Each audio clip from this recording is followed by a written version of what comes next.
Welcome back. I'm Tae-gyun, and we start off with the top stories.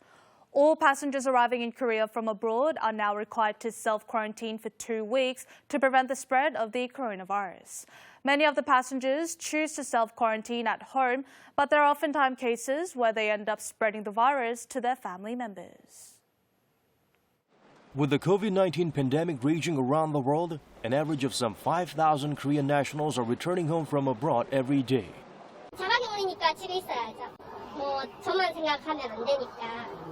The number of self-quarantined people in the nation has surged to 23,000 as all inbound passengers are required to quarantine upon arrival from overseas. In a growing number of cases, they end up spreading the virus to their loved ones. A woman in her 40s from Gangnam-gu district recently arrived from the UK, infected her husband and child. Self-isolating at home with family members around is not easy.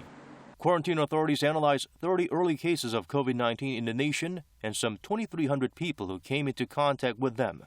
The infection rate among family members was 7.56%, 42 times higher than the 0.18% infection rate in the general public. An analysis of 508 infections related to those who arrived from abroad in the past 2 weeks revealed that 41 cases of secondary infections have occurred.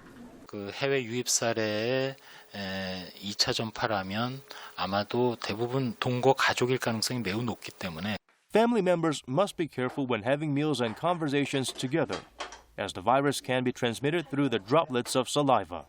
A family from Incheon, where one of the members had been diagnosed with the coronavirus, managed to stay safe because all of them wore masks even at home and had meals separately. Families with infected members should use separate rooms and items and disinfect their bathrooms frequently. Some local governments provide temporary living quarters to citizens. Those who may find it difficult to comply with isolation rules on their own can use them.